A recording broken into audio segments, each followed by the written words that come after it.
Bang Lenin, halo, halo, halo, Lanjut Pak. lanjut, Aman, aman, aman. aman ya. Kalau ada terkendala, tolong berkabar ya, Ustaz. Aman Pak, aman, aman. Baik, jadi Bang Van Lening ini yang didirikan oleh VOC ini itu tugas utamanya adalah memberikan kredit, memberikan pinjaman, tapi dengan sistem gadai. Yang dimaksud gadai simpelnya adalah ada barang yang ditahan gitu ya. Lalu tahun 1811 sampai 1816 Bang Van ini dibubarkan oleh negara Inggris. Pembubarannya kenapa-kenapa, tidak perlu kita jelaskan di sini. Yang jelas pada tahun 18 sampai 1901 itu maka didirikan saat itu ya, saat itu namanya Panduis. Panduis itu mungkin dari bahasa Belanda, kalau kitanya Pegadaian di kota Sukabumi, Jawa Barat. Persis tanggal 1 April 1901. Kalau kita hitung sekarang berarti usianya sudah di atas 1 abad. Ya, sudah di atas 100 tahun, 124 ya, 124 tahun Pegadaian sudah berdiri. Lalu tahun 42 sampai 45 eh, Pegadaian tersebut atau Pandus tersebut dipindahkan ke Jalan Kramat Raya nomor 132 Jakarta yang saat ini menjadi kantor pusat PT Pegadaian di Jakarta. Lalu tahun 45 oleh pemerintah saat itu Pegadaian diambil alih menjadi perusahaan negara atau PN. Nah, tahun 1961 berubah lagi status perusahaannya menjadi perusahaan jawatan atau Perjan. Lalu tahun 1990 perusahaan umum dengan peraturan pemerintah nomor 10 tahun 90. Jadi peralihan dari Perjan ke Perum. Lalu tahun 2011 teman-teman semua dari Perum perusahaan umum langsung berubah ke perusahaan Persero dengan peraturan pemerintah nomor 51 tahun 2011 dan yang terakhir adalah dari Perum tersebut menjadi PT Pegadaian. Akte pendiriannya nomor 1 tanggal 1 April 2012. Nah, teman-teman semua, eh, diakui atau tidak, faktanya, faktanya memang PT Pegadaian adalah Sopo Guru Gadai di Indonesia. Faktanya ya, kita bicara fakta. Diakui atau tidak. Apa buktinya ya? Buktinya sejarahnya seperti itu. Silakan lanjut.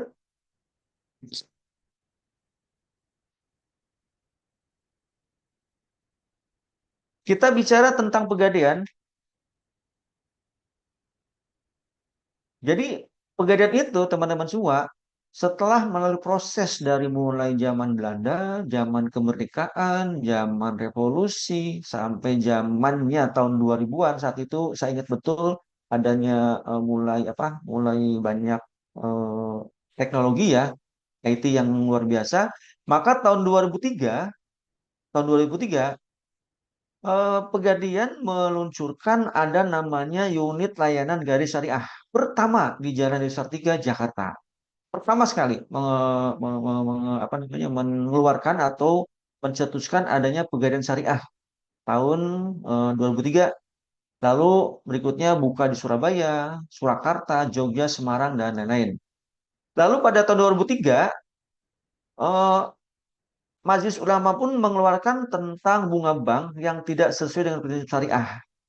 Nah, makanya setelah 2003 tersebut, pada tahun 2004, peraturan pemerintah dikeluarkan nomor 48 2004 tentang penyelenggaraan gadai syariah dan memberikan izin usaha untuk pegadaian syariah. Ini ya. Jadi seperti itu nanti nanti detailnya nanti ada di slide berikutnya. Kita bicara sekarang tentang gadai konvensional. Nah, teman-teman semua, ketika teman-teman keluar rumah sudah ada pegadaian eh, gadai Indonesia,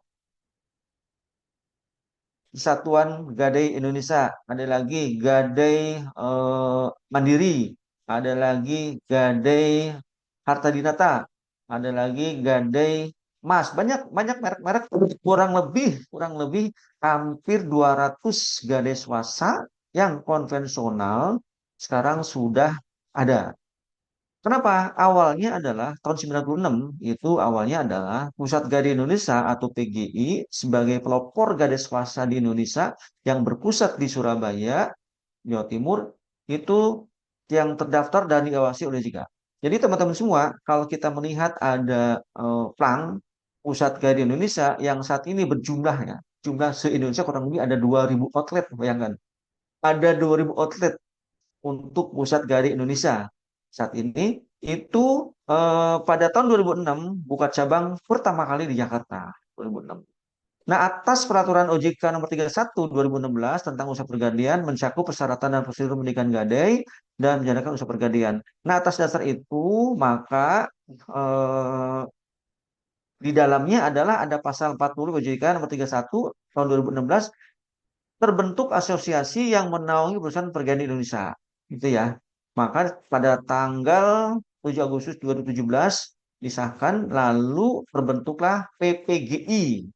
PPGI itu singkatan dari Perkumpulan Perusahaan Gadai Indonesia yang atas kerjasama dengan OJK dibentuklah PPGI yang leadernya atau ketuanya adalah PT Pegadaian sendiri.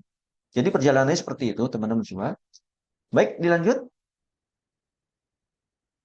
Nah itu ya, nanti di sesi tanya jawab, teman-teman semua silahkan menanyakan jika ada yang belum paham atau ada yang ingin didetailkan lagi tentang historicalnya, tentang gadai konvensional, sampai sekarang ini betul-betul sangat penjamur. Saya ibaratkan bagaikan jamur di musim hujan banyak sekali.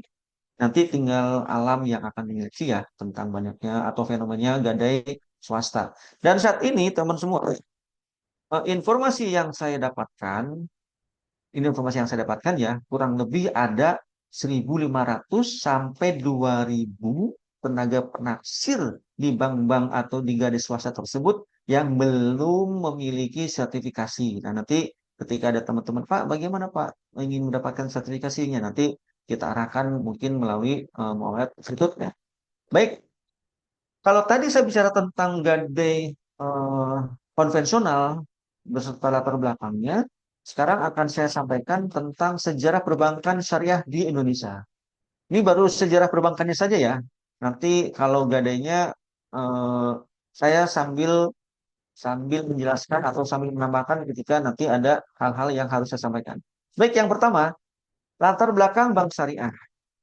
Jadi pengaruh dari berkembangnya bank-bank syariah di Indonesia itu tentu dipengaruhi juga oleh bank-bank syariah di negara Islam. Awal tahun 90-an ada diskusi mengenai bank syariah yaitu oleh Bapak Karnain. Bapak Karnain ini adalah teman-teman semua ini adalah dekan saya waktu saya masih kuliah di sana di program Depak Keuangan ya.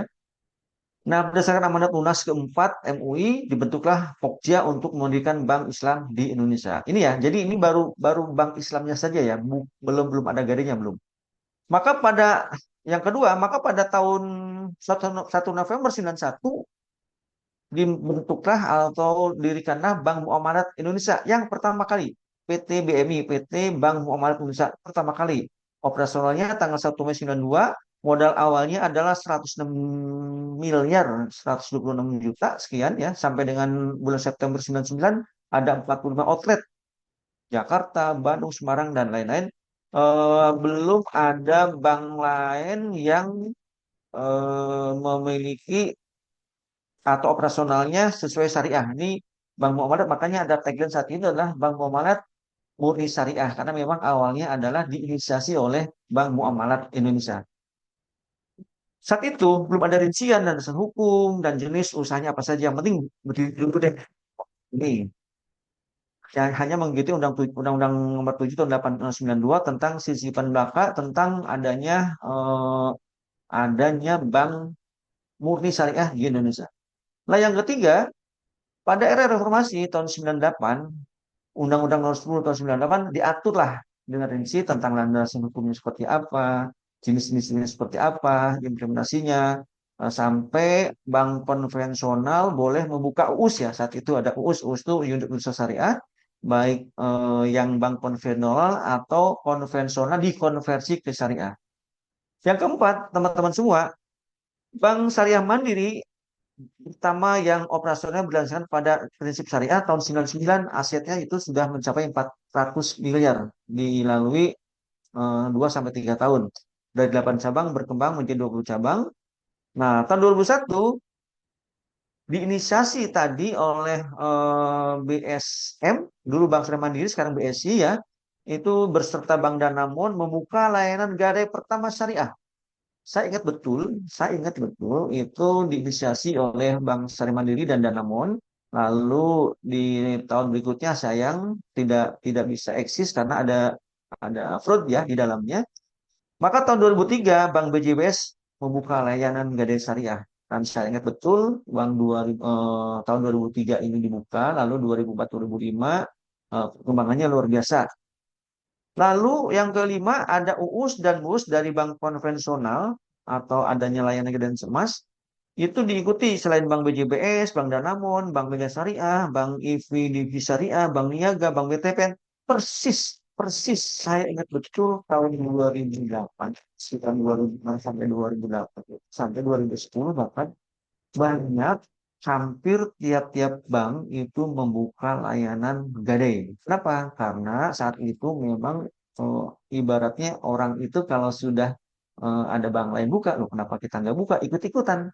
Tetapi dengan eh, mengikuti perkembangan zaman, ya mereka terseleksi oleh alam ya. Ada yang masih bertahan, ada yang tutup, ada yang tutup, buka lagi, lalu tutup lagi, bahkan ada yang tutup selamanya, abadan abada lama ya. Jadi bisnis gading ini memang seperti itu, teman-teman. Kalau kita paham tentang risikonya, kita tidak paham tentang kapan eh, risiko akan datang, dan kita juga tidak tahu kapan risiko itu harus kita selesaikan. Bukan berarti mentalnya bukan mental apa ya, mental kerupuk lah. Jadi baru buka, lalu diisu atau diterpa oleh satu hal yang menurut saya itu ujian saja, langsung tutup. Tiarap banyak bank yang buka seperti itu. Kalau saya boleh sharing tentang BSI saat ini. Jadi BSM itu, teman-teman semua, BSM luar biasa. Itu 2001, 2002, 2003, ada pun lalu tutup, buka lagi, tutup lagi. Nah, yang terakhir buka lagi 2000, sekitar 2019. Alhamdulillah perkembangannya luar biasa sampai sekarang menjadi leader di BSI. Jadi BSI itu gabungan dari Bank BRI sana, Bank BNI Syariah, dan Bank Syariah Mandiri, sekarang namanya BSI. Itu teman-teman semua jangan melihat BSI sekarang, tuh dulu berdarah-darah. Bagaimana perjuangannya, bagaimana istilahnya cara memperkenalkan gadainya ke masyarakat. Dulu ketika awal-awal BSI, saya ingat betul BSI itu luar biasa memperkenalkan brandingnya ke masyarakat sampai gadainya pun kemana-mana. BSI sekarang terbalik. BSI itu perbankan syariah nomor satu untuk layanan gadai. Karena saya pernah ikut workshopnya di 2022 itu mendapatkan laba itu hampir hampir 500 miliar keuntungannya atau invest income-nya dari bank eh, BSI pada saat itu. Ya lanjut. Baik teman-teman, mohon maaf. Ini hanya contoh ya, hanya contoh. Barangkali ada yang ingin buka gadai, barangkali ada yang dirubah deh apa sewa titipnya. Pertama, tentang eh, apa saja sih produk-produk gadai itu, apa saja jenis-jenisnya. Yang pertama gadai emas perhiasan, teman-teman semua. Perhiasan itu baik yang berbentuk kalung, gelang, cincin, apalagi banyak lah. Saya yakin teman-teman semua sudah paham kalau bicara tentang emas perhiasan, langsung ingatnya ada gelang, ada kalung, ada cincin, ada giwang, dan lain-lain. Intinya yang bisa melekat pada tubuh kita, kecuali pokoknya perhiasan yang tidak bisa melekat ya, bukan namanya bukan perhiasan ya. Nah, teman-teman semua, itu rata-rata jangka waktunya periodenya adalah minimal ada yang harian ya, ada yang 15 hari, ada yang 7 bulan, maksimal ada yang 120 hari, itu bisa dipanjang lagi. Nah, ijarahnya adalah rata-rata di 0,5% atau equivalent 0,8% per 10 hari. Ya, equivalentnya di 2,55 per 30 hari. Pak, murah banget, Pak. Ya, murah. Gadai itu rata-rata di bank itu murah. Murah sekali. Makanya kenapa? Karena dananya juga dana murah. Ya. Terus yang keduanya karena tidak ada survei dari tidak ada ini. harus dicekin lah, apalagi harus ada slip gaji lah, tidak. Ada uang, sorry, ada barang, ada uang. Jadi sangat simpel. Saya yang kedua, gade emas logam mulia. Nah ini logam mulia. Ini alhamdulillah Allah ngasih anugerah kepada kita. Jadi kalau ada bank-bank yang ingin mengadakan trading gade, itu bisa menghubungi dari Muhammad Institute, bisa itu langsung saya akan jelaskan tuh, saya kupas semua. Kan Bu Putih kan Halo? enggak kok Bu Putih ya, tapi ya gitu lah. Ini nyoloknya di mana ada itunya? Tempat nyoloknya. Nih. Halo? Nih. Bisa dimut? Nih. Halo? Kita lanjut, bisa? Lanjut Pak, silakan Pak. Ya. Bocor tadi. Nah ini yang kedua, gadai logam mulia. Gadai logam mulia ini baik yang antam ataupun yang antam, saat ini kecenderungannya masyarakat kita sudah mulai melek ya. Saya bilang melek ke Mas Antam ini atau ke Mas Non Antam sudah mulai. Kenapa? Mungkin pernah melihat saat video yang sangat viral, maka di salah satu call yang mau disebut mau diminta akan itu tidak disebut artinya apa? Artinya harganya mahal, tapi masih banyak diburu oleh masyarakat. Dan saya pernah datang ke PT Antam di Jakarta sana. Saya datang jam 7 setengah 7 itu sudah penuh banget. Artinya apa? Artinya masyarakat sudah mulai ya, sudah mulai Mas LM itu pilihan, jaga-jaga jangan sampai beberapa tahun ke depan eh, akan banyak hal-hal yang tidak kita kira. Banyak sudah bilang. Nah, yang kedua, yang ketiga ada namanya pembiayaan kepemilikan emas atau PKE. Ini ketentuannya adalah minimalnya 12 bulan, ada yang 6 bulan, rata-rata maksimalnya adalah di 6 bulan atau 5 tahun.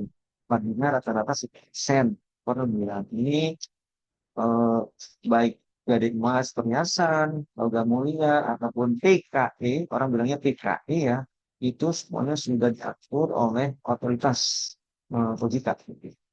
Ya, lanjut, Pak Tony.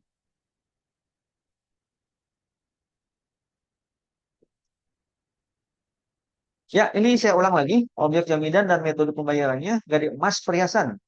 Kalung, gelang, cincin. Bisa dilunasi seluruhnya, diambil sebagian, atau diperpanjang. Apa maksudnya? Contoh, kalau umpamanya teman-teman ada yang menggadai, atau orang tuanya menggadai, kalung, tidak gelang, ada cincin. Ada 3 jenis perhiasan yang digadaikan. Lalu pada saat jatuh tempo atau sebelum jatuh tempo itu bisa dilunasi seluruhnya. Umpamanya dapat pilihan 10 juta, dilunasi 10 juta berapa ketika dengan biaya sewanya, atau diambil sebagian, saya ambil yang kalungnya dulu deh, boleh. Atau pada saat jatuh tempo gitu. Jadi sangat fleksibel sekali jadi tidak mutlak harus dilunasi semuanya ketika jatuh tempo, tidak. Jadi fleksibel. Begitu panjang boleh, boleh. Atau dananya belum cukup nih, atau cukup tapi buat keperluan lain, itu diperpanjang menjadi. Itu yang gadai emas biasa. Yang gadai LM pun sama. Sama semuanya sih mas. Ada emas bentuknya adalah ada emas batangan, koin emas, uang emas perhiasan, bisa dilunasi seluruhnya, dalam sebagian dan diperpanjang. Sama ya. Jadi intinya fleksibel. Ada juga namanya PKE. Nah, PKE ini, teman-teman semua, ada yang menawarkan PKE logam mulianya itu Antam. Mereknya Antam. Ada juga yang non Antam. Ada juga koin emas. Ada juga emas perhiasan. Ada juga emas perhiasan yang tentu minimal karatasinya sudah ditentukan. Bisa, pokoknya emas yang kadarnya di bawah 70%. Terus ada nasabah ingin mengambil itu ya, mengambil PKE, oh nggak bisa. Apa? Ada ketentuan yang berlaku di bank tersebut. Pokoknya minimal, pokoknya kalau perhiasan minimal ada yang 16 syarat. Ini mungkin kita berlakukan yang 18 syarat. Bisa saja. Kenapa? Karena ini semua diatur juga oleh otoritas OJK. Nah, angsurannya kalau PKE itu tetap tiap bulan. Jadi teman-teman mungkin saya yakin sudah pernah melihat atau mendapatkan selebaran baik dari BSI ataupun bank-bank yang lain. Sekarang hampir semua bank menerima layanan PKE. Terakhir kemarin saya di salah satu cabang Jakarta itu pun langsung jualannya banyaknya PKE. Kenapa? Karena PKI ini pertama emasnya ada di bank, yang kedua apa namanya menurut hitungannya lebih murah pada beli tunai.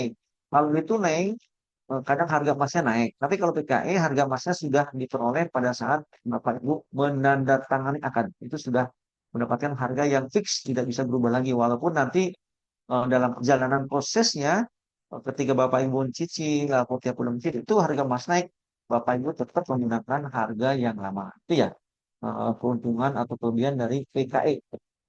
Ya, dilanjut Mas Fadil. Nah, FTV-nya finance to value Bapak Ibu semua, emas batangan dan koin emas 90%, emas perhiasan 85%. Apa sih Pak yang dimaksud dengan finance to value? Jadi menilai dari harga eh, perhiasan atau emas tersebut itu dari harga pasarnya. Contoh kalau kita melihat di Antam itu ada namanya buyback. Buyback itu umpamanya saat ini di angka 1.700.000 umpamanya ya. Nah, maka ketika digadai itu mungkin 90%-nya dari 1.700.000. Maka akan diperoleh sekian rupiah dikalikan dengan berat emasnya. Kalau LM-nya 10 gram dikalikan 10. Kalau perhiasannya, nah ini beda. Menggadai perhiasan dengan menggadai LM beda. Kalau logam mulia atau emas murni itu mudah dikalikan umpamanya tadi 1 juta, anggaplah saya contoh ya, anggap 1.700.000 umpamanya buybacknya dikalikan 90% sekian dikalikan 10 gram sudah selesai. Tetapi kalau perhiasan teman-teman semua, kalau perhiasan itu eh, ada standar, ada karatase yang terdapat pada perhiasan tersebut. Contoh, ada emas 16 karat, ada emas 18 karat, 20 karat. Artinya apa? Artinya hasil analis penaksir itu akan tertera, oh hasil analisnya adalah emas ini 16 karat, ini 20 karat. Lalu dihitung, emas 20 karat itu per gramnya berapa dikalikan berat. Baru nanti dikalikan berapa? 5%. Itu ya untuk FTV-nya. Jadi tidak bisa harga emas bebeknya 1.800.000 kali 10 gram 18 juta. Oh tidak. Jadi ada batasan maksimalnya untuk diberikan pembiayaan ke nasabah. Jadi untuk perhiasan 80%, untuk emas batangan 90%. Dan selanjutnya metode pencairan. Nah, metode pencairan pun teman-teman semua itu eh, ada yang melalui tunai, ada yang melalui transfer. Biasanya kalau tunai itu biasanya yang relatif kecil ya, tiket size-nya kecil-kecil ya kayak 1 juta, 2 juta, apa mungkin masih di bawah 50 juta, itu rata-rata ada yang tunai. Rata-rata ya, tapi tidak menutup kemungkinan kalau di atas 50 juta itu adalah eh, melalui transfer. Nah, yang selanjutnya batas usia, tentu kita membatasi jangan sampai orang yang belum memiliki KTP terus menggadai. Kenapa? Ditelusuri ternyata hasil dari ngambil perhiasan orang tuanya di rumah. Nah, ini tentu kita batasi adalah minimal 20 tahun dan punya KTP 8 tahun sudah menikah. Maksimal 65 tahun. Loh, kok Pak? Kenapa Pak? Ganda dibatasin maksimal 65 tahun. Nah, kita tahu ya, 65 tahun itu berarti usianya sudah di atas usia lanjut ya. Kalau usia lanjut tahap pertama itu kalau di atas 60 tahun. Jadi kalau kita tidak membatasi usia untuk gadai, apalagi yang ambil PKE, ini repot ya. Contoh ada kakek-kakek 65 tahun, mungkin 60 tahun 65 tahun lebih ngambil PKE, mungkin pada saat 1 2 tahun ya tiba-tiba ada berhalangan tetap. Nah, ini kita akan apa namanya? Kita akan dihadapkan dengan satu prosedur yang menurut saya cukup cukup rumit ya. Kenapa rumit ya? Karena memang akan terjadi eh, perjalanan proses untuk mencairkan emasnya sangat repot, repot sekali. Jadi bahkan kita batasi juga. Ya lanjut, Mas Matur. Baik, Bapak semua, kita bicara sekarang tentang flow P4 tadi, tentang pencairan, tentang pelunasan atau perpanjangan, tentang eh, penjualan. Jadi ada empat ya. Ada empat, pencairan gadai, pelunasan gadai, perpanjangan gadai, dan yang terakhir adalah penjualan gadai. Baik, kita bicara tentang pencairan gadai. Baik, semua, kalau kita melihat kondisi ya, kondisi gadai di pegadaian, kondisi gadai di gadai-gadai swasta, kondisi gadai di perbankan syariah. Jadi sekarang ini menurut saya sudah terjadi polarisasi nasabah gadai. Contoh, orang yang biasa ke pegadaian dia akan menikmati dengan cepatnya proses, cepatnya uang yang terima, dan nilai taksir jaminan yang dibawa sangat tinggi kalau ke pegadaian. Nah, yang kedua, eh, itu gadai-gadai swasta. Nah, gadai swasta, bapak, ibu, teman-teman semua akan dihadapkan dengan sewa titip yang mahal. Sewa titip yang mahal. Kenapa mahal? Ya karena mereka juga investasinya cukup besar. Sewa ruko, bayar karyawan, beli alat-alat gadai, dan dia akan dihadapkan semua gadai swasta menerima emas. Kenapa? Karena keterbatasan juru taksir dan keterbatasan tentang keamanan. Saya yakin lambat laun mereka juga pasti akan menerima emas. Nah, yang selanjutnya, yang ketiga adalah gadai yang ada di perbankan syariah. Loh, Pak, kenapa Pak gadai ada yang konvensional boleh? Jadi, kalau menurut peraturan OJK tahun 2016 itu semua bank baik yang konvensional atau yang syariah atau masyarakat umum boleh buka gadai. Penting ada izin dari OJK. Nah, kenapa ada di kecenderungannya ada di perbankan syariah? Karena perbankan syariah itu salah satu produknya adalah adanya rahan atau gadai emas. Nah, Bapak semua, kalau kita melihat juga tentang layanan, saya ambil contoh saja, ada bank atau bank syariah yang melakukan gadai itu dia dirangkap oleh pekerjaan-pekerjaan yang lain. Contoh, dia merangkap sebagai teller, dia merangkap sebagai admin atau sebagai CS. Jadi menurut saya itu belum ideal. Kenapa belum ideal? Karena nanti tidak bisa maksimal. Tapi pihak bank pun punya alasan. Ya mungkin gadainya masih kecil, masih bisa dirangkap. Kalau dirangkap akan tercover, dan kalau dipisah jangan-jangan nanti malah pekerjaan yang lain tidak selesai, jadi juga sepi. Hanya ada rangkapan-rangkapan kalau di bank syariah. Tapi kalau kita bicara tentang layanan ideal, teman-teman semua, di layanan ideal itu ya tentu ada penaksir yang khusus naksir, adanya teller atau admin sendiri, dan ada kepala cabangnya ya. Kalau kita lihat, coba kita lihat di gadai swasta, itu sudah standar semua. Ada penaksir, ada teller merangkat admin, ada kepala bagian atau kepala cabangnya ada. Eh, dalam rangka apa? Dalam rangka memudahkan supaya nasabah menggadai itu tidak terlalu rumit dalam layanan gadainya. Nah, bandingkan dengan layanan gadai yang ada di Pegadaian, itu cepat sekali. Nah, gadai swasta pun menuju ke arah sana. Cepat layanannya ya sama dengan tagline-nya Pegadaian dan 15 menit cair.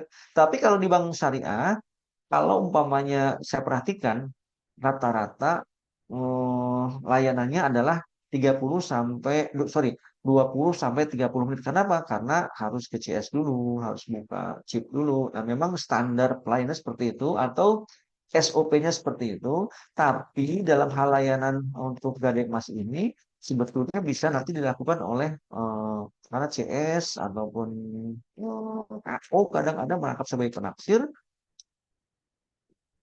lalu barangnya yang diberikan oleh nasabah diterima oleh penaksir, pengisian FPK ya atau FPG form permohonan gadai, lalu menyerahkan barangnya ke penaksir, maka penaksir melakukan uji taksir ya.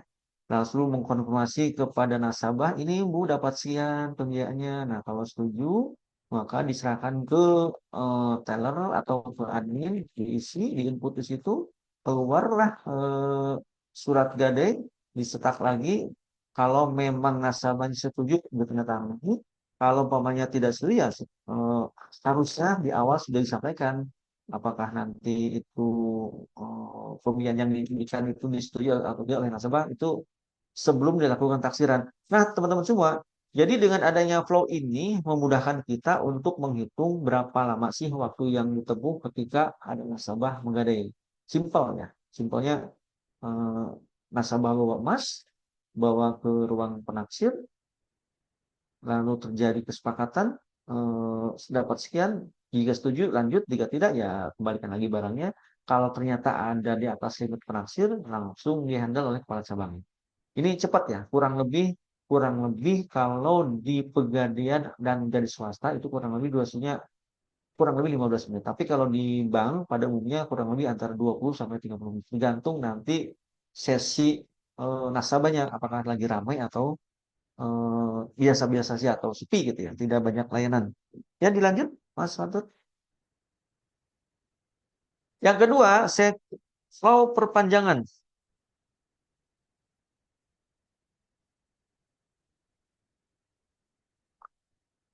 Nah, perpanjangan teman semua, seperti yang sudah saya jelaskan di awal bahwa ketika kita menggadai atau ketika teman-teman menggadai itu pada saat satu tempo tidak harus dilunasi, boleh dilakukan perpanjangan. Perpanjangan ini hanya membayar sewa tempat saja. Nah, terkait sewa tempat atau ijaro, teman-teman semua, bank itu ada dua pola dan dua pola yang mereka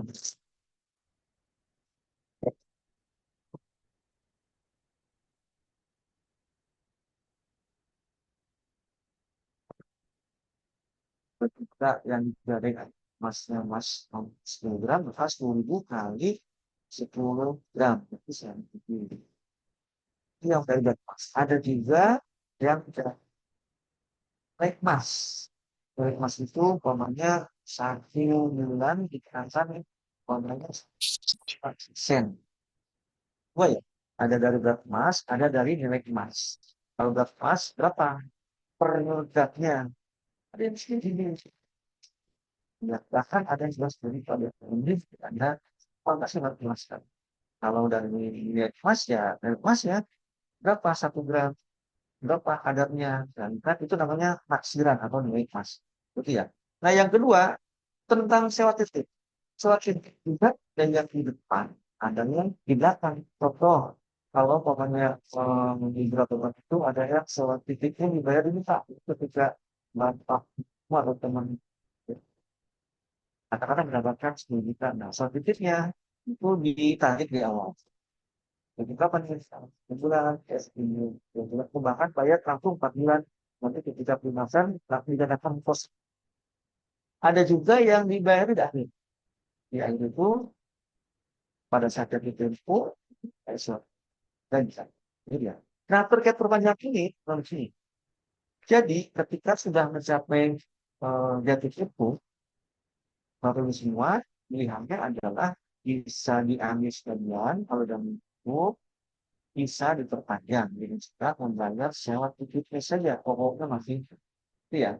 Definisi perpanjangan adalah ketika jadi itu sama diberikan kesempatan untuk memperpanjang gayanya atau eh,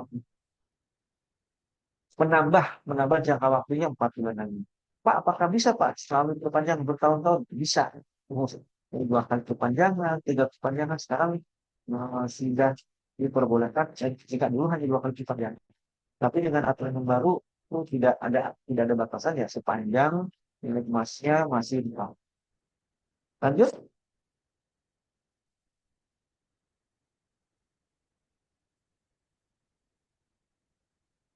Jadi flow pelunasan ini nasabah datang ke seller atau admin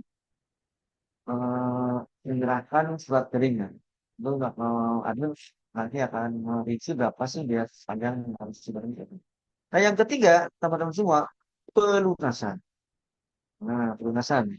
Jadi, teman-teman semua atau nasabah gadai ketika sudah memiliki dana cukup, tidak boleh apa namanya ragu untuk dilunasi saja, nggak apa-apa. Ah, ada uangnya belum sih, Pak. Jadi maksimal sekali pelunasan ketika nasabah datang ke teller atau admin membawa SPG, tentunya nanti akan dihitung oleh teller atau admin berapa sih di apa, pokoknya berapa, nanti titip berapa. Kalau sewa titipnya yang saya jelaskan di awal sudah dibayar di muka, sudah dibayar di muka, maka pada saat pelunasan hanya membayar pokoknya saja, tidak perlu menambahkan admin, sorry, tidak menambahkan sewa titip atau ijaro. Tetapi kalau ketentuan banknya adalah sewa titip itu di akhir pembiayaan atau pada saat nanti jatuh tempo atau pada saat nasabah melunasi atau pembayaran, maka dikenakan lagi kan.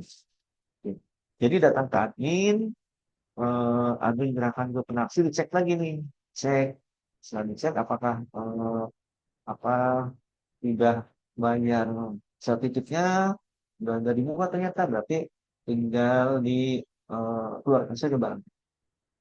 Jadi yang mengeluarkan barang siapa ya? Tentu di sini adalah diambil oleh branch manager, tidak ini oleh taksir. Dan cocokkan, harus cocokkan, jangan sampai masnya salah keluar. Kenapa? Yang ditembus nomor 88, yang keluar nomor 86. Nah, salah keluar. Kalau nasabahnya jujur, kalau nasabahnya nggak jujur, wah, perkiraan masnya lebih berat, masnya lebih bagus, salah keluar bisa saja terjadi.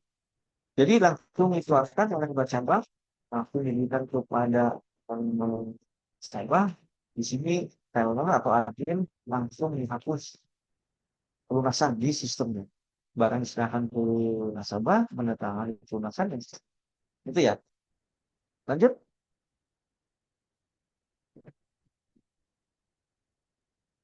dilanjut Mas Fatul.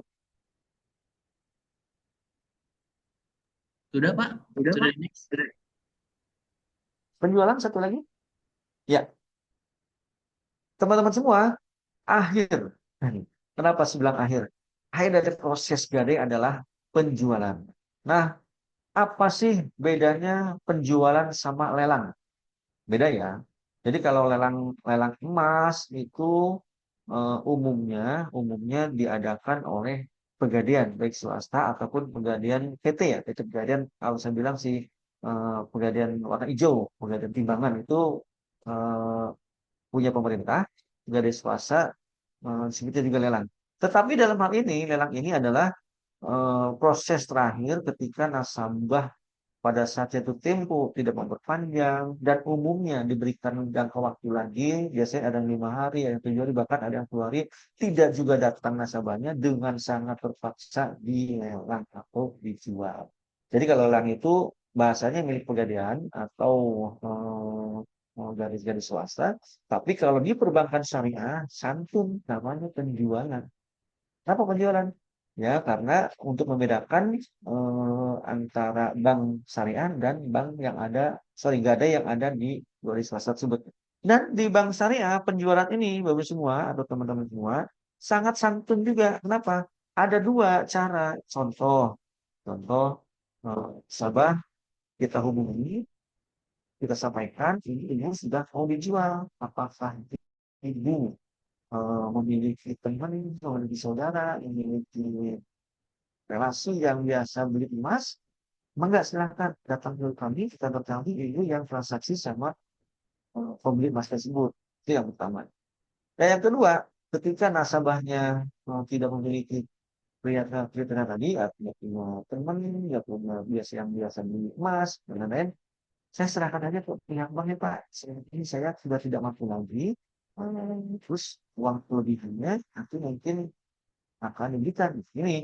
Jadi ada dua pola, ada yang disiapkan oleh nasabahnya atau bank yang akan mencarikan pembeli ketika emas nasabah sudah dijual. Jadi enaknya begitu ya, di garis syariah itu harusnya ya cara mainnya adalah semua disampaikan. Ibu punya nggak pembelinya, calon pembelinya? Oh ada Pak, ya udah transaksi nanti buat bank balik modal atau balik pokok pembiayaannya eh, kalau umpamanya dibayar di awal saat itu ya. Tetapi kalau belum ya ya pokok pembiayaan ditambah ijaron. Tapi yang selanjutnya Pak, saya serahkan ini ke pihak bank ya. Tadi bank yang mencari pembelinya apakah nanti akan dibawa ke toko emas atau memang sudah ada pelanggan ketika ada emas-emas yang terpaksa harus dijual itu bisa mendatangkan fungsi ya atau mungkin yang biasa membeli barang-barang eh, lelangan atau barang-barang emas yang dijual oleh perbankan. Nah, bagaimana prosesnya? Prosesnya adalah tentu satu hari sebelumnya teller atau administ sudah menyiapkan data. Lalu data tersebut diberikan kepada penaksir, lalu ditaksir ulang lagi. Apakah pada saat mau penjualan itu harga masa sedang biasa saja, sedang turun atau sedang naik. Nah, semua ada resikonya. Kalau sedang stabil, ya tentu akan dihitung berapa pokok minimal penjualannya. Tetapi yang harus kita catat adalah ketika pada saat sebelum lelang harga emas naik yang signifikan. Nah, ini juga kita harus sampaikan ke nasabahnya itu ada namanya uang sisa ya, uang sisa penjualan. Terus bagaimana Pak? Apakah nanti dilakukan taksir ulang? Wajib. Wajib ditaksir lagi oleh penaksir supaya betul-betul mendapatkan emas yang objektif. Apakah memang karakteristiknya tepat seperti itu atau mungkin pada saat masuk karakteristiknya ada kesalahan atau error. Lalu penaksir menyerahkan dokumen emas dan dokumen nasabah ke panitia. Maka akan dibentuk panitia ya namanya panitia penjualan. Satu hari jual emas. Lalu penaksir ini menyerahkan ke panitia. Tadi ada dokumen nasabahnya, ada dokumen tempat emasnya, ke panitia penjualan, lalu panitia penjualan melakukan penjualan bisa dengan cara tadi atau dipanggil yang biasa melakukan jual beli emas.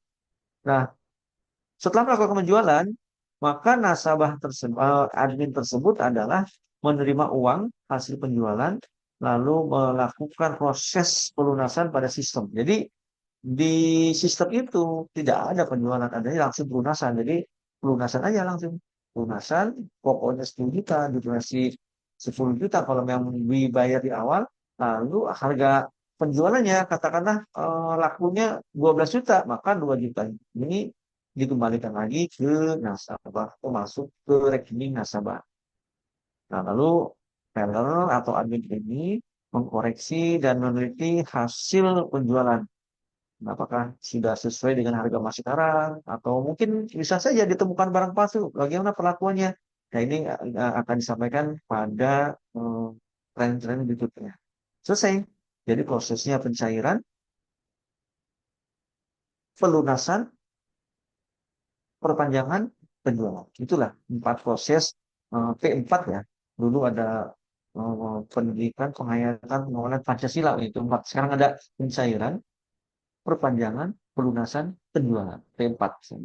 Jadi itu sedikit sekali yang saya sampaikan mengingat keterbatasan waktu. Tapi insya Allah nanti ada forum diskusi. Teman-teman silakan menanyakan seputar gadai. Kenapa seputar gadai? Karena insya Allah kita akan sharing. Jika nanti pertanyaan yang betul-betul membuat Bapak Ibu semua belum paham. Apa sih Pak? Gadai itu silakan tanyakan dalam sesi tanya jawab. Ya, demikian sedikit pemaparan dari saya. Insya Allah menimba waktu kita akan lanjut. Ya, terima kasih. Oke, siap. Terima kasih Pak Tubagus. Waktunya masih ada 1 jaman nih, teman-teman. Bapak Ibu semuanya boleh ini kita gunakan untuk diskusi ya. Yang mau bertanya boleh raise hand dulu, boleh teman-teman? Dari Boleh, Ahmad boleh. Ananda, Ane Hairani. Mana nih? Ane Baik, Hairani, baik, terima kasih, eh, boleh silakan. Pak. Mohon maaf, saya ini off cam karena sedang kurang sehat. Boleh. Iya, Bu. Eh, ya, terima kasih atas waktunya. Mungkin ada yang ingin saya tanyakan dari penjelasan yang tadi sudah Bapak sampaikan. Eh, kalau secara syariah kan akad gadai itu merupakan akad tabaru gitu. Nah, itu juga dasarnya ada di Al-Qur'an surat Al-Baqarah ayat 282, kemudian ada di hadis dan yang jelas ada di fatwa DSN MUI baik nomor 25 tahun 2002 tentang rahen dan nomor 26 tahun 2002 tentang rahen emas. Nah, dari penjelasan yang tadi Bapak sampaikan itu ada perhitungan ujroh itu adalah 0,5%. Sedangkan kalau untuk di fatwa DSN sendiri itu kan tadi berdasarkan dari peraturan OJK. Nah, sedangkan dalam fatwa DSN sendiri bahwa eh, biaya sewa gitu ataupun biaya admin itu tidak boleh dihitung berdasarkan jumlah pinjaman, tetapi harus berdasarkan biaya yang nyata-nyata dikeluarkan. Misalnya karena ujroh itu kan adalah biaya sewa untuk penyimpanan barang gadai, berarti kan misalnya emasnya 10 gram ini cukup mungkin di SDB yang kecil, yang biaya sewanya sekian gitu. Seperti itu kalau pemahaman saya. Nah, kira-kira Ya, bagaimana penjelasannya dengan apa yang tadi Bapak sampaikan? Terima kasih. baik. Dengan Ibu siapa? Saya Ane, Pak. Ibu Ani ya. Baik, Bu Ani. Iya, Ibu Ani ada di mana? Dari mana? saya dari Cirebon, Pak. Cirebonnya di mana ya? Saya sering ke Cirebon. Oh ya, Cirebon saya temannya Bu Ike, Pak. Oh, ya. Ya, Jadi gini, betul Bu, itu sesuai dengan di SKN. Kita alhamdulillah ya bersyukur itu aja. Semua bahasa saya sih sepak terjangnya selalu diawasi oleh OJK ya, yang pertama. Nah, selalu diawasi oleh DPS juga. Jadi kalau bank syariah itu wajib wajib ada DPS. Nah, kalau kita bicara tentang aturan yang disampaikan tadi, saya setuju. Setuju sekali. Karena berapa kata yang dibayarkan itu sudah sesuai dengan apa yang kita keluarkan ini ya. Contoh, umpamanya mau bikin surat gadai, mungkin biayanya nggak nyampe 57 ya, Bu, ya. Atau pada saat nanti percetakan biaya yang lain atau penyimpanannya nyampe sangat sangat murah. Tapi sebetulnya ketika kita mau launchkan eh, produk ini, saya keyakinan itu akan melibatkan Dewan Pengawas Syariah akan menanyakan gimana sih ujungnya berapa, polanya bagaimana, apakah dari berat emas atau dari nilai emas. Ini hal yang berbeda Bu ya. Kalau berat emas, saya sudah keliling Indonesia. Mohon maaf Bu. Saya sudah tanyakan ke beberapa bank dari mulai Aceh sampai Sulawesi itu ada yang murah sekali. Contoh di Bank Aceh itu murah sekali, 1 gramnya 6.000. Terus di luar itu juga ada yang 12.000, ada yang 10.000. Dan maksud saya itu dilihat dari bermas. Nah, terkait biaya-biaya ini, jadi sebetulnya memang kalau dihitung aturannya seperti itu, Bu. Tetapi di sisi lain juga kita ada misi bisnisnya, Bu. Misi bisnisnya adalah nggak mungkin dong, pokoknya mengandalkan karena layanan gadai, tetapi layanan gadai itu tidak menguntungkan buat banknya. Karena namanya kan kerja bakti. Nah, dengan alasan itu, maka diambillah atau ditetapkanlah biaya tersebut yang menurut saya itu tidak mahal dan itu sangat murah. Gade di bank itu sangat murah, Bu. Sangat murah sekali Bu bandingkan dengan gade yang ada di luar sana. Gade sana sangat murah. Kenapa? Karena menilainya ya tadi, jadi memungutnya hanya katakanlah admin yang realnya atau suatu tempat yang realnya itu murah, Bu. Menurut saya murah. Kenapa? Karena bank juga atau yang mengadakan gading itu kan perlu perlu ada sisi bisnisnya. Sisi bisnisnya adalah ya jangan tekor lah gitu. Jangan tekor itu maksudnya gini, terlalu murah terus karena mengikuti itu akhirnya apa? Akhirnya dimurah-murahin untuk biaya operasional pun akhirnya menimbulkan ketekoran. Maka ambilnya jalan tengah. Nah, kira-kiranya menutupin untuk tugas gadingnya berapa. Dan ini semua dikonsultasikan, disampaikan ke DPS. Saya punya keyakinan seperti itu. Kenapa? Karena bulan Februari tahun ini, 2004, 2002 ini, bulan Februari kemarin, saya membuka layanan gade di Jawa Tengah, ini di Purbalingga, itu sebelum saya berapa suatu membuatkan apa namanya, jangan sampai memberatkan ke nasabah, kompetitor jangan sampai.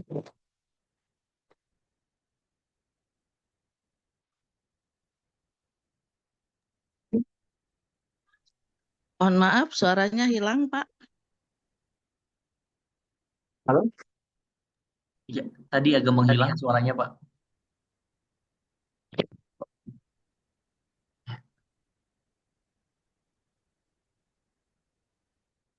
Ya, sekarang udah oke sih, Pak. Tadi, belum ada. Nggak ada suaranya, Pak.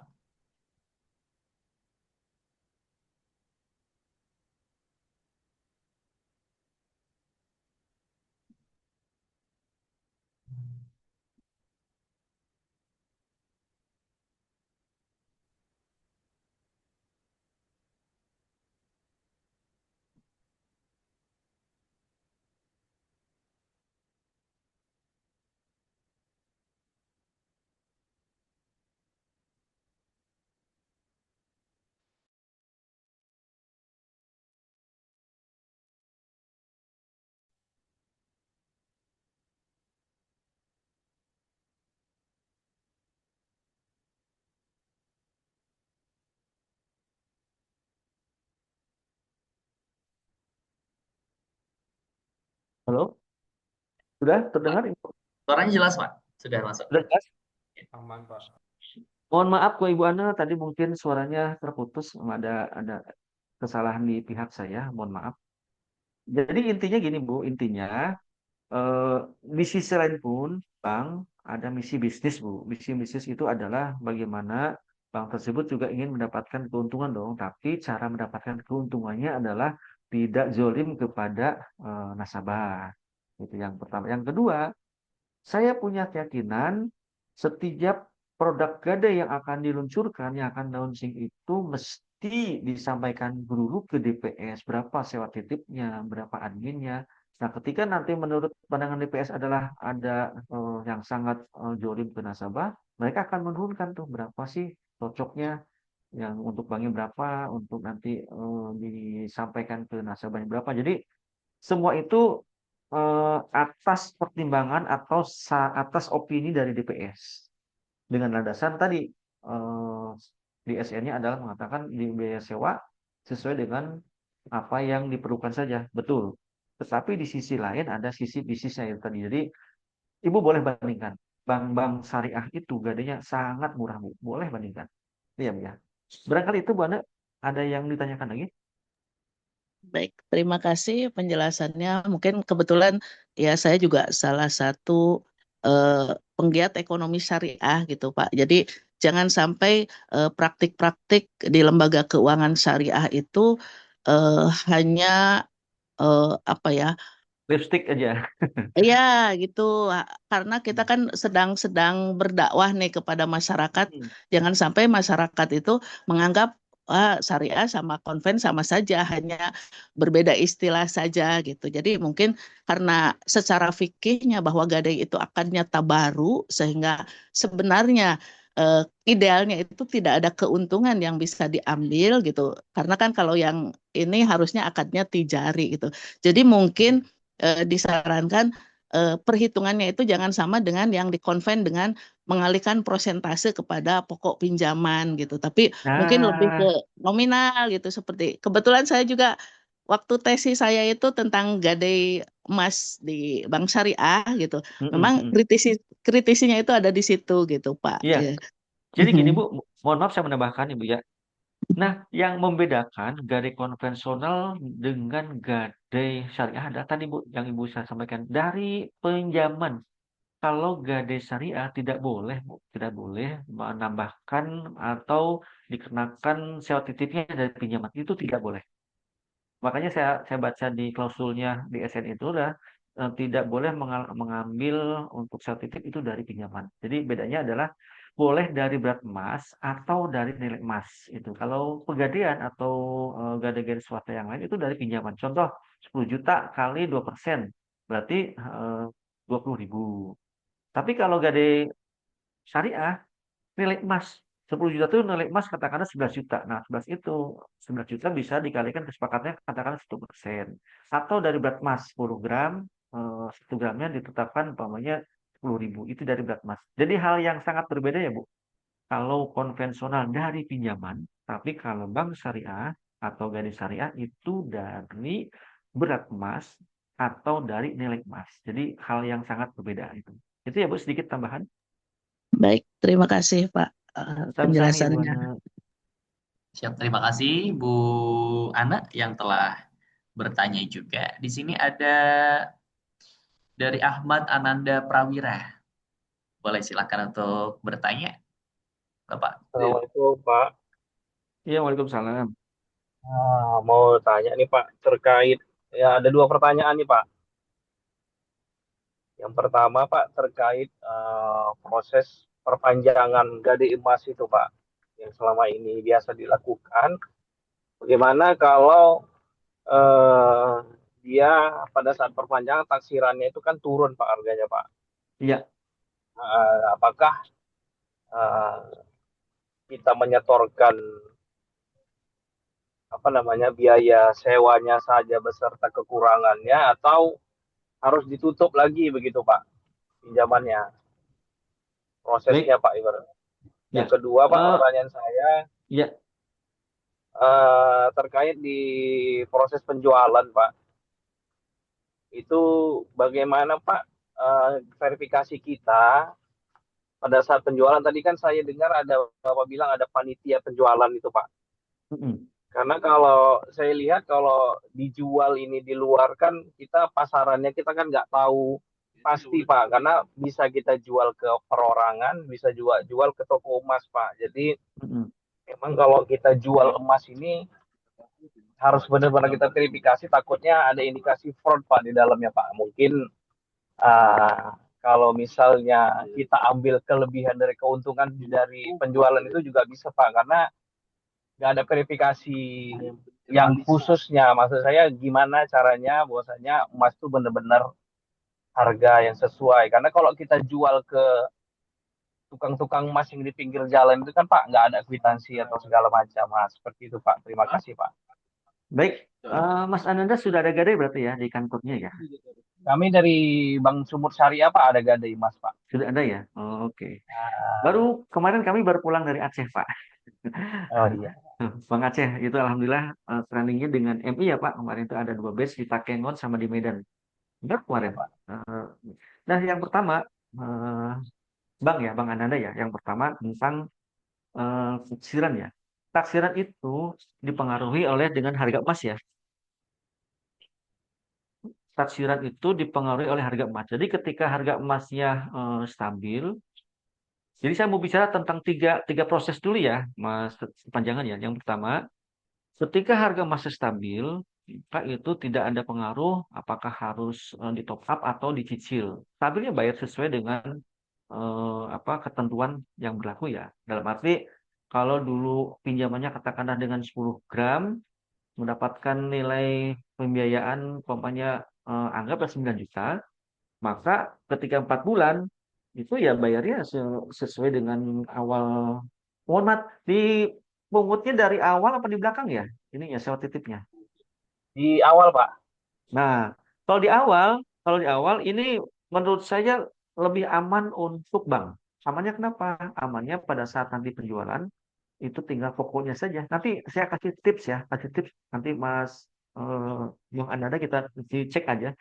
Jadi yang pertama, ketika harga emas katakanlah stabil, harga emas stabil, maka perpanjangannya adalah nasabah ya bayar sesuai keadaan emas. Nah, tiba-tiba dalam perjalanannya temponya 4 bulan, tiba-tiba setelah jatuh tempo harga emas turun.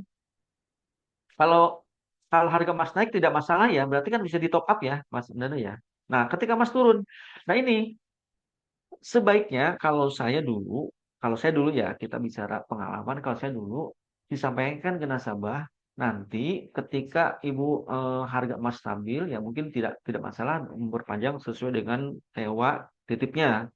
Tetapi Bu, ketika nanti harga emas naik, Ibu boleh berhak mendapatkan selisih dari kenaikan harga emas atau di top up boleh bisa Bu. Tapi ada sisi lain Ibu juga harus bersedia ketika harga emas turun, Ibu harus bersedia mencicil atau mengurangi pokok disesuaikan dengan harga emas pada saat turun. Itu di awal perlu disampaikan. Kenapa? Supaya nasabah tersebut teredukasi oleh harga emas. Harga emas itu bisa stabil, bisa naik, bahkan bisa juga cenderung turun. Cuma Bang Ananda, saran saya adalah harga emas ini naik atau turunnya jangan buru-buru. Jangan buru-buru ya, maksud buru-burunya itu ketika naik langsung dinaikkan, ketika itu langsung turun. Tapi lihat dulu apakah ini sudah permanen atau belum, atau hanya karena euforia. Contoh, kemarin naik dari 1,8 ke 2,1, naik lagi ke 2,2, sekarang turun lagi. Nah, itu kita punya patokan jangan buru-buru lah. Benar buru-buru naik kita lihat dulu dan kita jangan, yang paling penting kuncinya adalah jangan panik. Lihat aja dulu. Bagaimana dengan nasabahnya, Pak? Apakah boleh mencicil? Nah, ketika ada emas turun, sistem itu harus ada dua. Sistemnya harus ada dua. Sistemnya maksudnya harus ada yang membackup ketika harga emas turun, ya tentu menyesuaikan dengan keadaan emas ya. Tetapi tidak semua nasabah mau bayar selisihnya, itu masalahnya. Tidak fairnya di situ. Tidak fair ya, tidak fair tuh ketika top up mau diambil, ketika turun nggak mau nyicil lah, itu masalahnya. Tetapi, apa namanya, Mas Ananda, jangan khawatir gini. Ketika nanti terjadi perpanjangan pada saat emas turun, terus nasabahnya tidak juga apa mau melakukan cicilan, lakukan apa saja, lakukan apa adanya. Hanya dikasih catatan saja. Ini harus ada terangan nyicil. Nyicil itu dalam arti secara persuasif nasabah tersebut adanya perpanjangan, ada biaya perpanjangan plus plus ditambah sewa pokok mengurangi sedikit saja nggak apa-apa. Yang penting ada etikat dari nasabahnya. Itu ya. Jadi jangan dipaksakan. Kalau dipaksakan nanti nasabahnya juga nanti lah, memang saya nggak punya untuk cicilan gimana Pak. Nah, tapi di proses seperti apa saja. Cuma dikasih note di barangnya atau di form ordernya ini harus dicicil. Kenapa dicicil harga emas turun? Itu yang pertama. Nah, yang kedua, pada saat perpanjangan itu tolong Mas selalu ditaksir ulang. Masnya ya ditaksir ulang ya. Karena banyak kasus di bank-bank yang lain, terutama kasus barang palsu ya, emas cepuhan dan lain-lain, itu tidak dilakukan taksir ulang, terjadi ada mutasi ke cabang yang lain, baru ketahuan bahwa emas tersebut adalah emas diduga palsu. Kenapa? Karena pada saat perpanjangan tidak ditaksir lagi. Jadi saran saya ketika perpanjangan harus ditaksir lagi. Itu ya. Nah, yang kedua, tentang penjualan. Pak, tidak ada standar. Bagaimana Pak? Saya kan nggak tahu dijual ke toko emas itu harganya berapa. Sekarang Mas ini Mas Ananda boleh dicatat AUXIDRG. Boleh dicatat AUXIDRG. Langsung di Google ya, langsung dibuka. Itu harga emas sekarang itu ada. Harga emas perhiasan itu tiap detik berubah. Halo?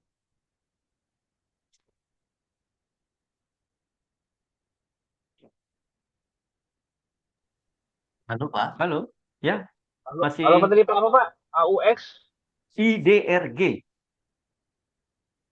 SDRG. Coba di Google AUX. sekarang. Coba di Google sekarang deh. Beli. Ah ini Pak. Keluar. AUX. Di Google ya, Google. Keluar nggak angka-angka berapa harga emas tuh?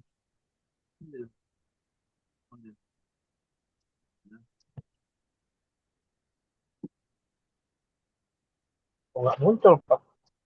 Hah?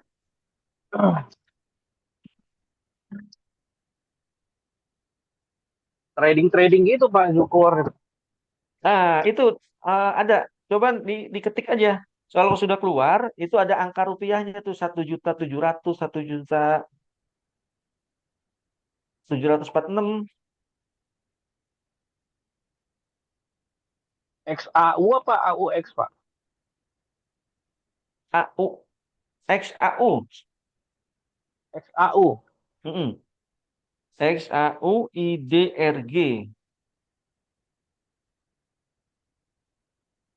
Trading View nih ya Pak ya. Ya, XAUIDRG hari ini. Nah, itu langsung. Oh ya 1752 ya Pak ya. Nah, oke, berapa? Saya buka juga Satu ya. tujuh lima dua. Saya buka ya. 1752. Oke, berarti kondisi saat ini tanggal 30 untuk perhiasan itu 1752081 ya. Iya betul Pak. 1752081. Nah, sama Mas Ananda, sama Bang Ananda, itu harga itu dikurangi 50.000 saja. Berarti 1.700.000 ya. Iya Pak. Nah, maksud saya, Bang Ananda ini ketika mau menjual itu harga yang dipakai oleh pedagang, harga yang dipakai oleh toko emas atau harga yang dipakai oleh cukong gading itu ya harga ini Mas. Jadi satu Setuju juta ya Pak. tujuh ratus. Berarti artinya apa? Artinya umpamanya emas berapa karat yang mau dijual? Kita buat aja lah 24 aja lah Pak biar mudah. Oke, nah ini harganya ini. Kalau perhiasan ya, ini acuannya perhiasan ya. Kalau LM gampang, LM kan dari Antam langsung ya. Kalau perhiasan nih, jadi kalau kadarnya katakanlah 23 karat, berarti 23/24 kali harga ini. Nah itu minimal. Kalau dagang di bawah harga ini, berarti pedagang terlalu besar ngambil untungnya. Tapi ini acuan pedagang se-Indonesia, Mas. Acuannya. Saya punya keyakinan, apalagi diambilnya di muka ya. Di muka ininya apa namanya, sewa titipnya ya. Tinggal pokoknya aja dijual. Pokoknya berapa, dibagi berat mas berapa, harus maksimal harganya jangan di bawah harga ini. Kalau di bawah harga ini, berarti taksirannya kegedean. Kira-kira paham nggak? Iya Pak. Itu kan maksud saya kan untuk yang di toko emasnya itu kan Pak, kalau yang Bapak jelaskan. Maksud saya Mm-mm. mau di internalnya kita ini Pak, mengamankan internal. Oke, Karena tadi Bapak ceritakan ada panitia itu, oke, oke. kan Saya terlalu penaksir terlalu itu jauh apa ya. masuk penaksir itu apa masuk ke dalam panitia itu atau ada uh, petugas lain begitu Pak untuk menjualkannya itu gitu Pak. Ya, baik. Kembali ke materi ya. Nah, tentang penjualan, jadi gini, umpamanya ditetapkan penjualan katakanlah besok ya, hari Jumat. Nah, maka hari ini itu dibuat panitia. Panitia nggak perlu banyak-banyak. Panitia cukup 2 sampai 3 orang aja. Jadi di situ ada penaksir, ada kepala cabang, ada petugas lain. Maksudnya apa? Maksudnya supaya nanti terjadi ketika nanti dual kontur dilakukan, jangan sampai ada yang pertama, jangan sampai terjadi ada salah karatase. Oke. Yang kedua, jangan sampai nanti ada emas palsu. Karena emas palsu itu bisa aja ketahuannya pada saat nanti jatuh tempo atau pada saat mau penjualan.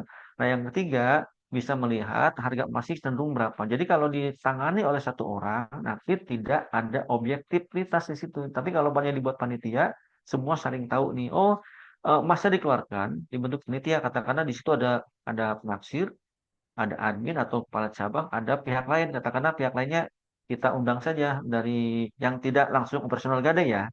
Nah, di situ bikin panitia, penaksir menaksir kembali, disaksikan oleh panitia, langsung disebut rinci barangnya apa saja ini yang mau dijual nih. Ada gelang, beratnya sekian, kadar sekian, ada macam-macam. Nah, dari hasil perhitungan ini langsung ditetapkan aja.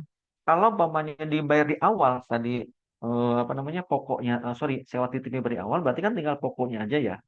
Tinggal dibagi berat emas berapa. Jadi ada minimal di mana pembiayaan tersebut minimal pokoknya saja yang masuk ke apa namanya ke kas atau ke rekeningnya nasabah sesuai dengan pokok pembiayaan di awal.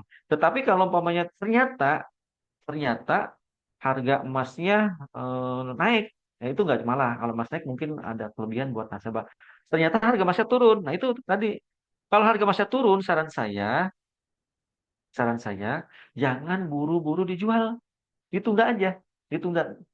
Bikin surat memo minta penundaan ke direksi, penundaan sehubungan dengan harga emas turun dan lain-lain, maka mohon penundaan harga jual sampai adanya harga emas yang stabil. Karena gini, naik turunnya emas itu dalam 1 tahun itu akan terjadi, akan selalu terjadi. Contoh, 10 hari turun, nanti 11 harinya naik lagi sampai selesai. Nah, akan terlihat itu nanti di akhir tahun apakah turun atau naik. Jadi kalau yang saya sampaikan tadi, harga emas turun, jangan dipaksa dijual. Saran saya itu, jangan dipaksa dijual, ditunda aja dulu. Ini boleh kok, penundaan penjualan boleh. Ini kan nggak ada. Daripada nanti dijual rugi, lebih baik ditunda aja. Di Pegadaian pun sama.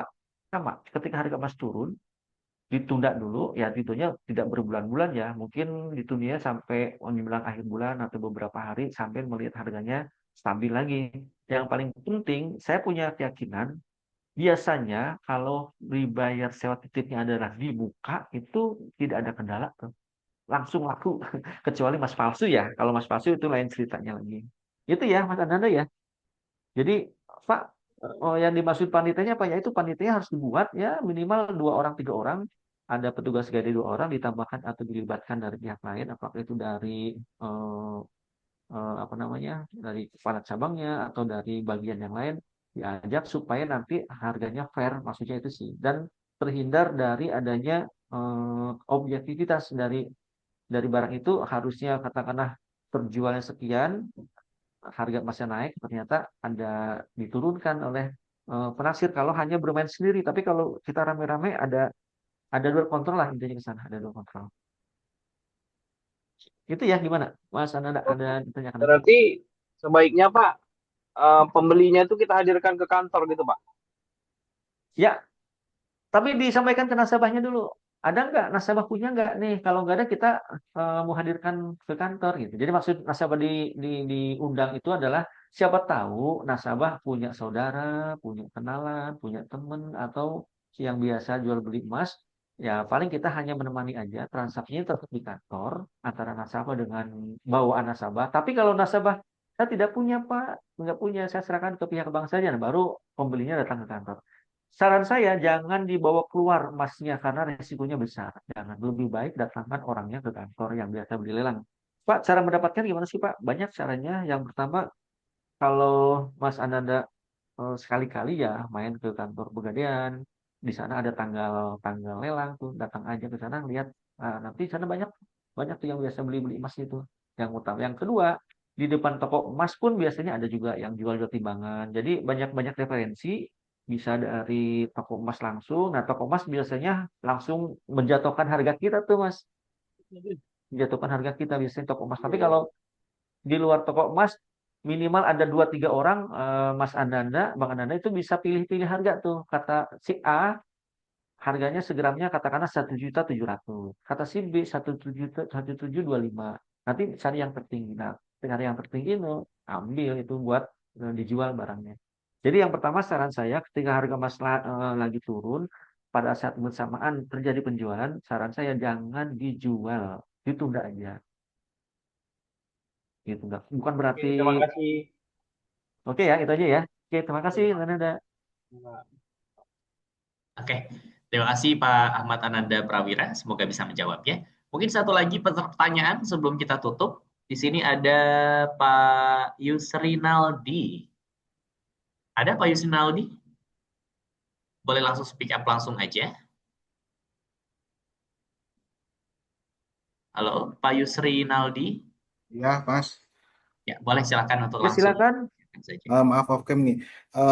Saya mau tanya itu untuk gadai dia apakah perlu analisa lebih lanjut ya untuk pemberian uangnya karena kemarin ada pertanyaan juga harus dianalisa ulang mengingat dana yang diberikan ke nasabah kan berasal dari DPK kan gitu. Mungkin bisa jelaskan Pak Tuh Bagus.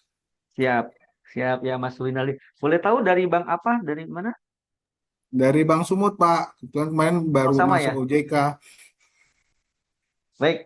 eh Perjalanannya begini ya. Kita bicara perjalanannya. Perjalanannya seperti ini.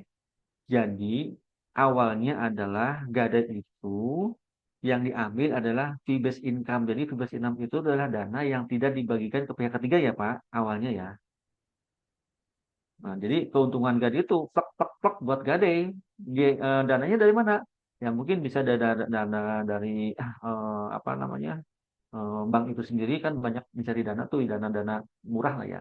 Nah, tapi dalam perjalanannya ternyata kan banyak juga yang apa namanya, yang mau deposito atau mungkin langsung memberikan apa namanya uang jumlah besar supaya dipakai untuk gadai. Nah, kalau kita bicara real tentang gadai, itu tidak ada analisa lanjutan. Contoh ya, contoh gitu. Yang dilakukan analisa adalah semua emas yang masuk di lembaga gadai wajib ditaksir yang utama. Nah, yang kedua, persyaratannya cukup hanya KTP saja. Tidak ada kartu keluarga, tidak ada survei, tidak ada slip gaji, apalagi tidak ada yang kira-kira apa ya, katakanlah keterangan dari pasangan itu tidak ada. Jadi sesimpel itu bisnis gadai ketika masuk ke lembaga gadai baik swasta ataupun perbankan harusnya seperti itu. Nah, saya juga tidak tahu ada lanjutan kok harus ada analisa karena analisa-analisa yang biasa dipakai oleh pembiayaan umum. Nah, menurut saya yakinkan itu tidak akan disukai oleh sebagian besar nasabah yang gadai. Kenapa? Karena terkenal gadai itu pertama sistemnya tidak rumit, tidak bertele-tele, cukup bawa KTP, cukup bawa emasnya saja, ya kan? Nah, yang kedua, kalau ada lanjutan seperti eh, itu saya juga nggak tahu. Tapi yang pasti, kalau alasannya DPK betul. Tapi nah DPK di sini adalah jangan sampai mengganggu operasional gadai, jangan sampai mengganggu layanan gadai yang menurut saya sudah sesimpel itu. Terus ditambah-tambahin harus ada slik lah, harus ada dan karena alasannya DPK itu dan pengen tahu. Jadi lanjutan dari analisa ini barangkali begini, kalau analisanya katakanlah kewenangan penaksir umpamanya di 5 juta, maksimal 5 juta. Tetapi karena ada nasabah yang melebihi limit penaksir, maka itu perlu analisa ulang oleh one up level itu baru bisa setuju. Tapi kalau ada analisa harus ada kakak, harus ada apa namanya slip gaji dan lain-lain yang disamakan dengan pembayaran umum itu saya berani memastikan nasabah akan keberatan. Keberatan ini kenapa? Mungkin Anda begini, cukup sekali aku menggadai di sini, setelah itu akan pindah lagi ke tempat yang lain yang tidak ribet. Itu ya, Mas Yusuf Ali. Iya Pak, cuma kan kemarin memang eh, OJK ngomongnya memang karena memakai dana TPK, jadi harus dia analisa. Jadi ya nanti nggak laku memang sesuai dengan Pak Tuh Bagus bilang. Ya, jadi Iya, nggak laku produk kita kan Pak. nggak bakal laku, Mas. Saya yakin kan nggak bakal laku. Kenapa? Gadai itu terkenal simpel, ada barang, ada uang ya. Tapi ketika disicipin harus ada survei ke rumah, alasannya apa? Kan jaminannya cair. Lebih baik, menurut saya, mohon maaf, lebih baik kita ajak diskusi OJK-nya. Pak, ini kan jaminannya cair, Pak. Walaupun katakan nasabahnya wan prestasi, kita jual emasnya. Lebih mudah jual emas daripada ngejual aset yang lain, coba deh. Lebih mudah itu. Kalau jual emas, siapapun tahu kita jual nih harga emas sekarang. Pokoknya sekian udah balik selesai. Tapi kalau jual anggap saja aset apa ya, yang cepat lah, anggaplah kendaraan bermotor itu nggak mudah juga kendaraan bermotor itu nanti harus cek dulu BPKB-nya, cek dulu SNK-nya betul tuh lihat tanggal bayar pajaknya kapan. Nah, apalagi asetnya aset besar kayak properti atau SHM dan lain-lain. Tapi kalau emas kan cair, Pak. Hari ini jual, jam ini sudah bisa cair uangnya. Jadi ajak diskusi aja, ajak ngobrol aja. Jadi kalau kita diberlakukan ada tambahan atau ada analisa lain selain barang jaminan dan identitas nasabah aja, itu menurut saya pengalaman nasabah nggak akan balik lagi, pasti akan kapok lah katanya, repot di situ mah kerjanya apa nggak adanya gitu gitu ya. Ya, memang karakter karakter nas karakter nasabah gade begitu atau karakter bisnis gade begitu simple, ada uang ada barang, tidak perlu survei, tidak perlu tanya lagi slip gaji atau ada analisa yang sama dengan analisis pembiayaan umum itu tidak tidak tidak pas ya kalau diterapkan di Gadai.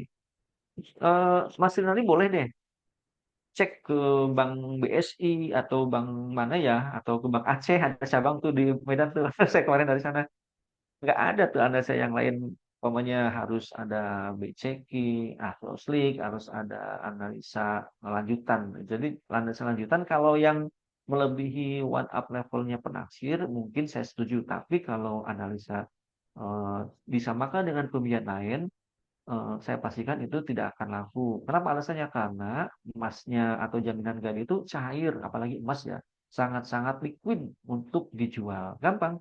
4 bulan tidak lunasi, jual aja selesai.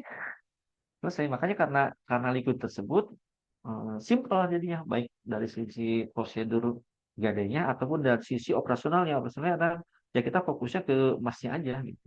Itu ya Mas Dinali ya. Iya, Kalau menurut saya Pak, sih sekali ya lagi boleh. Kira-kira apa ya dasar saya untuk menjawab itu ya, Pak? Maksudnya kan nih jadi isu nih jadinya, loh kok jadi harus dianalisa. Jadi dasar saya itu kan nggak perlu dianalisa gitu kan. Memang kemarin udah kita ucapkan, tapi untuk mengcounternya gitu, gimana kira-kira Pak? pernah pernah nggak Maaf Pak, menyampaikan sebelum. jaminannya liquid, pernah nggak menyampaikan jaminan misalnya liquid Pak gitu, pernah nggak? Halo, halo. Ya, ini sepertinya Gimana Pak? Maaf Pak. Kalau nggak gini, yang pertama menyampaikan bahwa jaminan emas gadai itu liquid Pak, sangat liquid. Yang kedua, eh, gimana ya? Karena memang sih dari OJK itu masih sangat sedikit orang yang paham tentang gadai, bahwa gadai itu kenapa simpel? Karena ya itu jaminannya liquid. Alasan utamanya adalah jaminan liquid ada di kita. Ya, ya, ya. Nasabah tidak melunasi atau one prestasi pada satu tempo setelah ditambah dengan pada saat grace period atau penambahan waktu, itu simpel, jual aja selesai, balik tuh uangnya. uang uang uang banknya udah balik lagi gitu. Jadi kalau ada analisa itu yang tidak TB, ya. kalau di perbankan kan untuk analisa perbankan itu yang berlaku 5C. Tapi karena khusus GAI itu hanya 1C aja, kolateralnya Kapasitas, aja, Pak. iya, sampaikan aja itu, sampaikan aja itu Pak Risnari, sampaikan aja itu. Kalau di perbankan kan 5C kapasiti. Betul Pak, betul. Nah, sampaikan ini kolateralnya liquid Pak, gitu. Selesai. Ya Pak, makasih Pak, nanti biar coba di. Ini apa, kalau bisa ya diajak ngobrol aja, nggak apa-apa sih. Kalau boleh tahu analisa apa aja tuh analisa? Semuanya. Si analisa semuanya. Rumahnya dianalisa gitu ya. Sumber pembayarannya Pak, sumber makanya bingung kita kan kalau udah cerita sumber kan harus dibuktikan nanti. Oh, sumber sumber pelunasannya. Iya, sumber pelunasan sebetulnya kan udah nggak usah lah. Udah ada emasnya sama Barang, kita kok. barang, iya barangkali pinjamannya besar kali. Enggak Pak, nggak besar Pak, paling cuma berapa? 5 juta. 5 juta. Nggak sampai 500 Pak, Hah? 500.000? nggak sampai 500 juta maksudnya. Oh, nggak sampai. Ya itu aja kan biasanya di pom-pom isian kan ada penghasilan dari ini. Mungkin ya menurut saya sih itu udah, karena kalau gadai kan nasabah bisa bilang lah itu kan mas saya, kalau katakanlah saya tidak lunasi silakan dijual aja selesai. Udah. Iya Pak ya.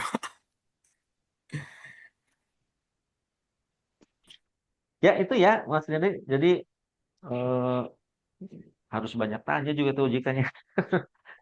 Suruh ini deh, suruh suruh gadai ke ini, tanya-tanya ke bank lain coba. Sama nggak? Saya yakin bank lain pun tidak ada analisa lanjutan tentang sumber pelunasan. Ya mungkin dilihatnya itu aja pada saat ngisi chip itu kan ada tuh sumber pelunasan dan sumber pendapatan dari mana, kan udah cukup dari situ. Iya Permisi Pak. Pak, apa boleh nanya lagi Pak? Silakan, silakan. Dari siapa, dari mana? Maaf, saya nggak mungkin. Eh, Baik, saya seorang lulusan baru Pak, Mm-mm. memiliki latar belakang manajemen lembaga keuangan syariah, minat pada ekonomi syariah. Saya ingin bertanya, bagaimana prospek karir ke depannya ya Pak di industri gadai emas? Apakah ada program khusus atau jalur pengembangan karir yang bisa saya ikuti dan pertimbangkan? Terima kasih. Baik, ya. Ini loh pertanyaan yang menurut saya cerdas ya. Cerdasnya gini. Ini Mas siapa namanya? Saya Rijal Over Pak. Pak Rizal ya. Ya gini Pak Rizal. Kalau kita melihat fenomena ya, fenomena Mas Rizal keluar rumah suka lihat nggak gade-gade swasta gitu?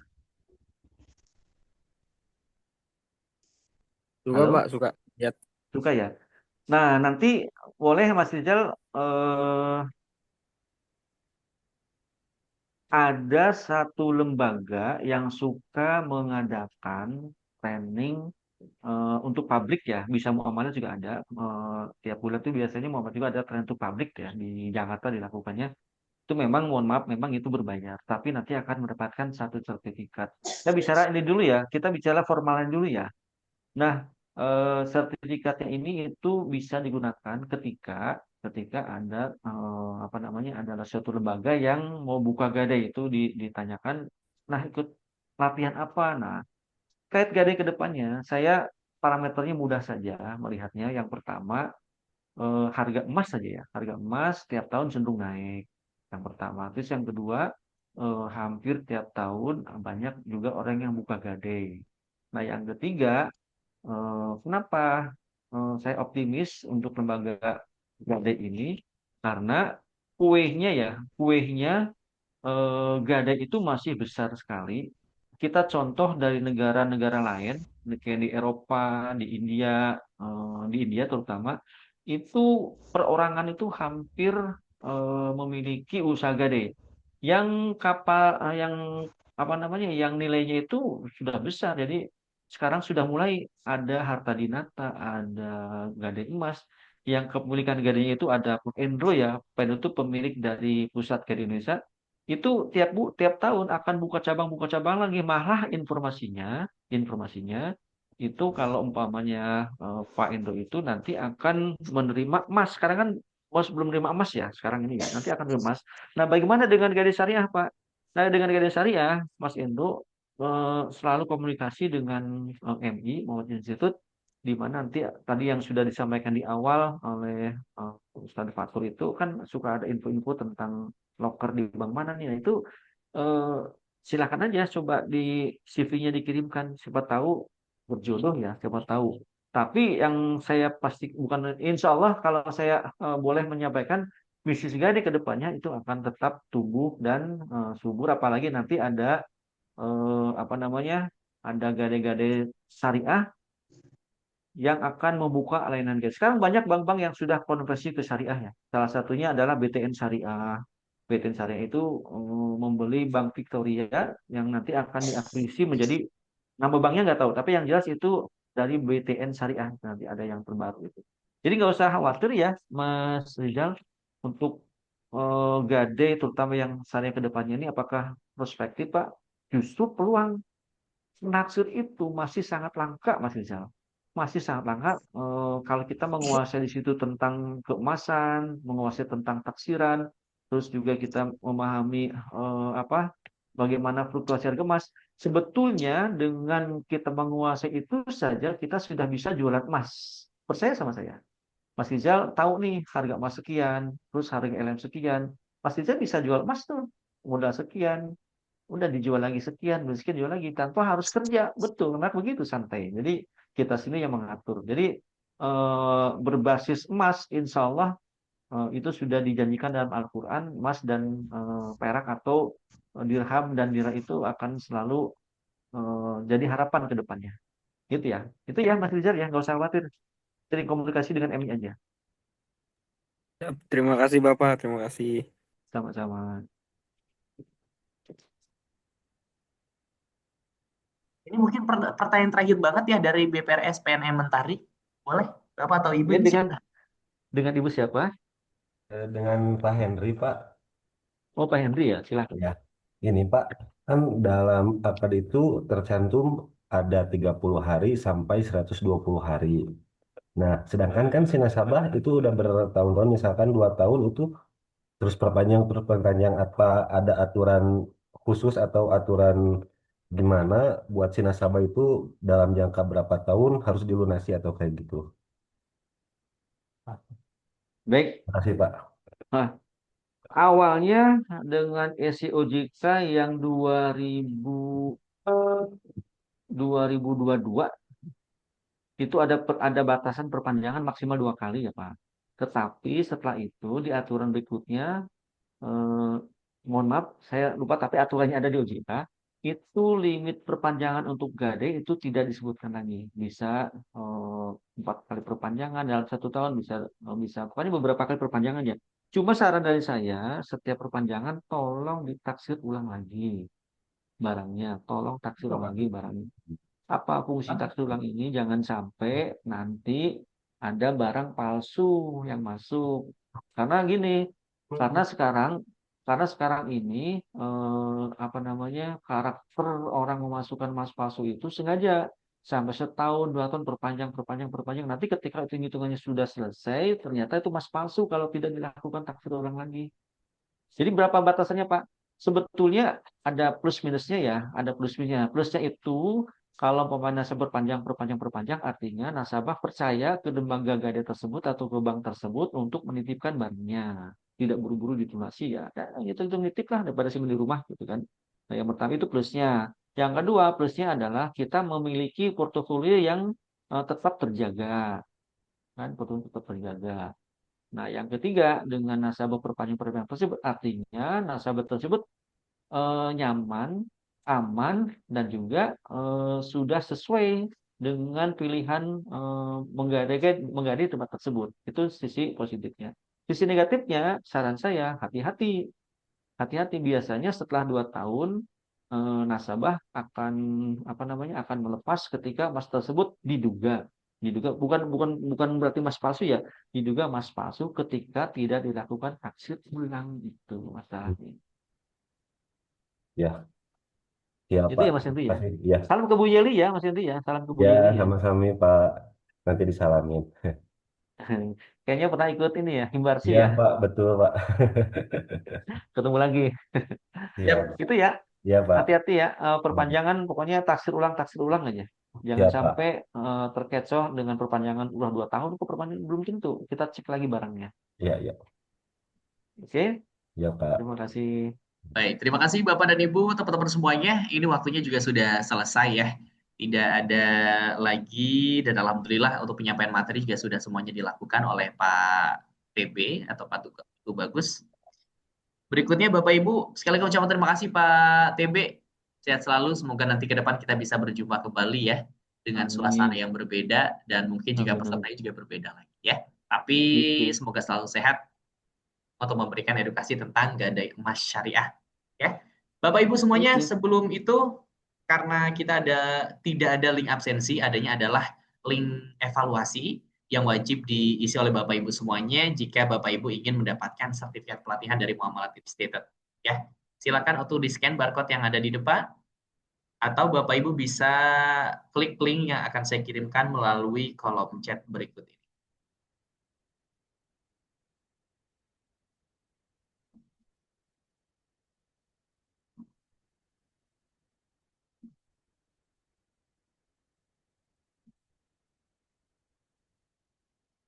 Ya, silakan Bapak Ibu, untuk link evaluasi sudah saya kirimkan juga di kolom chat. Bisa diakses ya. Silakan untuk berikan penilaian untuk trainer, untuk kepanitiaan, dan juga tempat atau platform materi yang disampaikan juga bagaimana.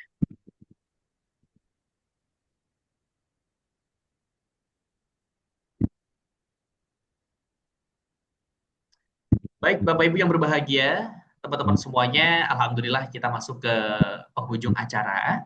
Sambil mengisi link evaluasi, mohon untuk diisi semuanya ketika Bapak Ibu ingin mendapatkan sertifikat pelatihan dari Muamalat Institute. Kita tutup perjumpaan kita pada hari ini. Semoga materi yang disampaikan oleh Pak Tubagus Mukhlisin bisa bermanfaat untuk kita semuanya, walaupun dengan waktu yang cukup singkat, tapi insya Allah bisa memberikan wawasan kepada Bapak Ibu dan teman-teman semuanya. Kita tutup perjumpaan kita pada hari ini dengan bersama-sama mengucap hamdalah. Alhamdulillahirabbil alamin, dan akhirnya saya Fatur Rahman yang bertugas dari Muamalat Institute mohon undur diri. Billahi taufik wal hidayah wa ridha wal inayah. Wassalamualaikum warahmatullahi wabarakatuh. Silakan untuk dilanjut Bapak dan Ibu untuk pengisian link evaluasinya. Jika sudah selesai, silakan untuk bisa live dari Zoom ini. Kali ini terima kasih, sehat selalu, semoga kita bisa berjumpa kembali. Terima kasih.